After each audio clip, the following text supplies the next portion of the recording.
चंद मजीद सियासी हकाइक।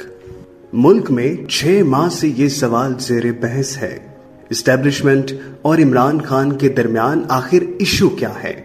मैंने ये सवाल 4 माह में मुल्क के मुख्तलिफ मक्तदर शख्सियात के सामने रखा और उनके जवाबात से एक तस्वीर बनाई, और मैं आज वो तस्वीर आपके सामने रखना चाहता हूँ।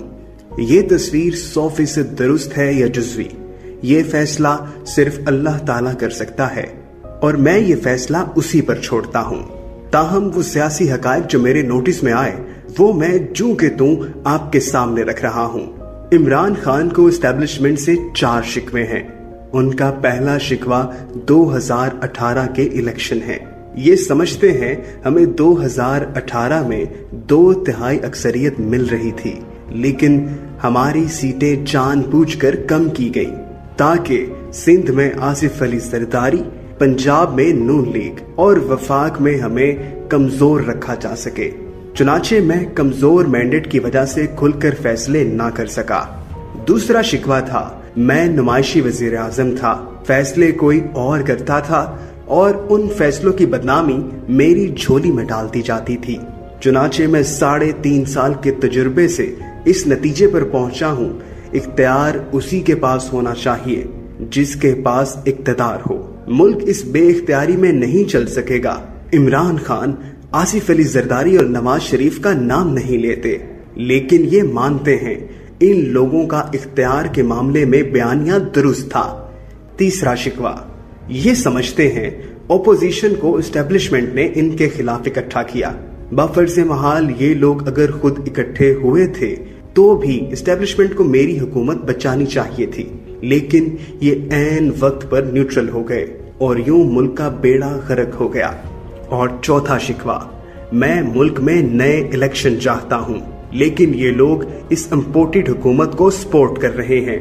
ये इमरान खान के बुनियादी शिकवे हैं, लेकिन दूसरे फरीकैन का मौक़िफ़ यकसर मुख्तलिफ है। Army chief general Qamar Javed Bajwa भी मानते हैं नवाज शरीफ ने उन्हें ज्यादा इज्जत दी थी। 3 बार उनकी हुकूमत गिराई गई, उन्हें जिला वतन भी किया गया। तीसरी मर्तबा उनकी बेटी को उनके सामने गिरफ्तार किया गया और मरियम नवाज को जेल में भी रखा गया, लेकिन मियां नवाज शरीफ ने कभी फौज को मीर जाफर और मीर सादिक का खिताब नहीं दिया। उन्होंने कभी न्यूट्रल का ताना नहीं दिया। उनकी बुरी से बुरी तकरीर भी गुजरावाला की तकरीर थी और उसमें भी वो हर बार जनरल बाजवा और जनरल फैज को साहब कहकर मुखातिब करते रहे, जबकि दूसरी तरफ हजार एहसानात के बावजूद फौज को क्या क्या नहीं कहा जा रहा। डॉन लीक्स की रिपोर्ट का हवाला भी दिया जाता है। रिपोर्ट के जवाब में नोटिफिकेशन रिजेक्टेड की ट्वीट आई थी और हुकूमत की रिट तकरीबन खत्म हो गई थी। लेकिन इसके बाद भी जब आर्मी चीफ नवाज शरीफ से मिले तो वजीर आजम ने सिर्फ इतना कहा, जनरल साहब फैसले गुस्से में ना किया करें। जबकि ये आज न्यूट्रल हैं तो इमरान खान उन्हें क्या क्या नहीं कह रहे। एस्टेब्लिशमेंट मानती है हमें गलत फहमी थी कि इमरान खान के पास मुल्क के मसाइल का हल मौजूद है, ये 200 लोग लेकर आएंगे और मुल्क बदल जाएगा। लेकिन जब हुकूमत बनी तो 2-3 हफ्तों ही में सबकी आंखें खुल गईं। मुझे एक साहब ने बताया, हुकूमत के शुरू के दिनों में हम वजीर आजम ऑफिस गए तो हमने वहाँ एक नाजुक अंदाम नौजवान को देखा। उसने बालों में जेल लगाया हुआ था, होंठों पर चिपस्टिक थी और चेहरे पर मेकअप था। वजीर आजम के कमरे में जाता था और बाहर निकलता था। हमने स्टाफ से पूछा ये कौन है? हमें बताया गया ये जुल्फी बुखारी है और हमारे एक कोलीग के मुंह से हैरत से निकल गया, उफ ये जुल्फी बुखारी है। काबीना के पहले इजलास में वजीर आजम ने तमाम मावनीन ख़ुसूसी अपने सामने बिठा लिए और वफाकी वज़रा को वीडियो कॉल पर ले लिया। वज़रा दूसरे कमरे में बैठे हुए थे। वो बुरा मान गए और उन्होंने उठना शुरू कर दिया। चीफ ने वजीर आजम को समझाया, सर आप अपने साथियों को इज्जत दें, ये डेकोरम के खिलाफ है। लेकिन वजीर आजम ने इसके बावजूद मावनीन ख़ुसूसी को अहमियत दी और ये वज़रा को फासले पर रखते रहे। एस्टेब्लिशमेंट को नेशनल सिक्योरिटी कमेटी के इजलास में शीरी मजारी की मौजूदगी पर भी एतराज था। उनका कहना था इनका पोर्टफोलियो ह्यूमन राइट्स है, ये किसी भी तरह इस कमेटी में फिट नहीं होती। लेकिन उन्हें इजलास में भी बिठाया जाता था और ये लंबी तकरीर भी झाड़ देती थी। सऊदी अरब और अमेरिका के साथ सिफारती ताल्लुकात की खराबी में भी शीरी मज़ारी की ट्वीट्स का बहुत हाथ था। उन्होंने अमेरिकी नायब सदर कमला हैरिस के बारे में भी ट्वीट कर दी और ये बात गलत साबित हो गई। वज़ीर-ए-आज़म ने हमारी मौजूदगी में उनसे पूछा तो उनका जवाब था, वज़ीर-ए-आज़म साहब छोड़े, ट्वीट्स होती रहती हैं। वज़ीर-ए-आज़म का दावा था, मैं 22 साल से सियासत कर रहा हूँ। उन्हें एक दिन जवाब दिया गया, सर हम 70 साल से सियासत कर रहे हैं, लिहाजा हम अपने तजुर्बे की बुनियाद पर आपको बता रहे हैं पार्टी और मुल्क इस तरह नहीं चल सकते।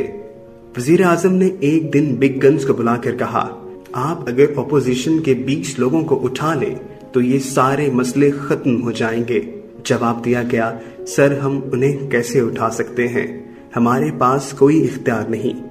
वज़ीर-ए-आज़म ने कहा, जनरल परवेज मुशर्रफ ने भी तो उन्हें उठाकर जेलों में फेंक दिया था।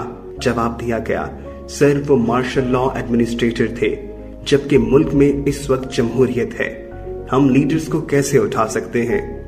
वज़ीर-ए-आज़म का हुक्म था, आप बस उठा लें। जवाब दिया गया, सर आप हमें लिखकर ऑर्डर कर दें, हम उठा लेते हैं। वज़ीर-ए-आज़म ने कहा, लिखकर कैसे दिया जा सकता है। इमरान खान ने मेरे साथ मुलाकात में खदशा जाहिर किया था। तहरीक लब्बैक पाकिस्तान के अक्टूबर 2021 के लॉन्ग मार्च के पहले न्यूट्रल्स थे।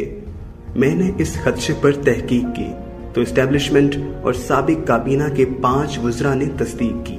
वज़ीर-ए-आज़म ने अक्टूबर के आखिरी दिनों में बिग गन्स को काबीना के इजलास में तलब करके कहा था, आप जनाब के पुल पर स्टेट की रिट एस्टेब्लिश करें। चीफ ने जवाब दिया, सर फौज में व्हाइट या ब्लैक होता है, ग्रे नहीं होता। हमने अगर एक बार ऑर्डर दे दिया तो गोली चल जाएगी और पहले हमले में 50 लोग मारे जाएंगे। आप अगर 50 लाशों का बोझ उठा सकते हैं तो आप हुक्म दे दें, हम आईनी तौर पर आपके हुक्म के पाबंद हैं। काबीना पर सख्तातारी हो गया। वज़ीर-ए-आज़म समेत कोई शख्स नहीं बोला। मशहूर बिजनेसमैन और स्टॉक टाइकॉन अकील करीम डैडी आर्मी चीफ से राब्ते में थे। उस शाम उन्होंने चीफ को फोन किया और बताया, सैलानी ट्रस्ट के मौलाना बशीर फारूकी का TLP से राब्ता है, ये दरमियान का रास्ता निकाल सकते हैं। यूं अकल करीम डैडी मौलाना बशीर फारूकी को लेकर आए और 31 अक्टूबर 2021 की रात मुआहिदा हो गया, खतरा टल गया। एस्टेब्लिशमेंट समझती है इमरान खान के दौर में सिफारती सतह पर पाकिस्तान को बहुत नुकसान पहुंचा। वज़ीर-ए-आज़म ने लंदन के 3 दौरे मंसूख कर दिए। एक दौरा बहुत अहम था। अमेरिकी सदर कॉन्फ्रेंस में लंदन आ रहे थे। इमरान खान की शिरकत के लिए रियासत ने बहुत काम किया, लेकिन वज़ीर-ए-आज़म ने एक दिन कबल ये दौरा भी मंसूख कर दिया। वज़ीर-ए-आज़म के स्टाफ का कहना था, वज़ीर-ए-आज़म के साहबजादे लंदन में रहते हैं, ये उनसे मिलने अपनी साबिक अहलिया के घर नहीं जाना चाहते, लिहाजा ये हर बार दौरा मंसूख कर देते हैं। इसी तरह वज़ीर-ए-आज़म ने तुर्क सदर तैयब उर्दगान को सऊदी वली अहद के बारे में कह दिया और उर्दगान ने ये बात वली अहद मोहम्मद बिन सलमान को बता दी और यूं पाकिस्तान और सऊदी अरब के ताल्लुकात इंतहाई खराब हो गए। आर्मी चीफ को एक बार फिर दरमियान में आना पड़ा। ये मुश्तरका मशकों की तकरीब में शिरकत के लिए सऊदी अरब गए। ये 4 दिन का दौरा था, लेकिन चीफ ने उसे 1 दिन का कर दिया और सिर्फ डिप्टी वजीर दिफा शहजादा खालिद बिन सलमान से मुलाकात की और उसमें भी शिकवा किया, आप अगर हमारे वज़ीर-ए-आज़म को पसंद नहीं करेंगे तो हमारे ब्रादराना ताल्लुकात कैसे आगे बढ़ेंगे। शहजादा खालिद दरमियान में आए और यूं ताल्लुकात बहाल हुए। वज़ीर-ए-आज़म को दौरे के लिए सऊदी अरब बुलाया गया, लेकिन इस बार खातून अव्वल की साबिक फैमिली भी साथ थी और स्टाफ का ज्यादातर वक्त वज़ीर-ए-आज़म की एंट्री से कबल खावर मानिका को होटल से निकालने में सर्फ हो जाता था। ये इस मसले में उलझे रहते कि कहीं दोनों का टाकरा न हो जाए। ये शिकवा भी है, हुकूमत मीडिया मालकान को भी ब्लैकमेल करना चाहती थी। एक बार अफगान इशू पर ब्रीफिंग के लिए वज़ीर-ए-आज़म हाउस बुलाया गया। कराची से PTI के सेनेटर ने चीफ के अहम तरीन साथी से वक्त लिया और कहा, मेरी बॉस से बात हो गई है, हम आप और मैं इस्लामाबाद के किसी सेफ हाउस में बैठेंगे, मीडिया मालकान को बारी बारी बुलाएंगे, हम उनको उनके वीडियो करतूत दिखाएंगे। और मैं फिर उनसे पूछूंगा तुम्हारे पास अब क्या ऑप्शन है, और ये हमारे साथ चलने पर मजबूर हो जाएंगे। सुनने वाले देर तक हैरत से सेनेटर की तरफ देखते रहे और फिर पूछा, क्या आप जानते हैं आप क्या कह रहे हैं और किसको कह रहे हैं, और मुझे जरा ये भी बताएं ये रिकॉर्डिंग्स किसने की हैं।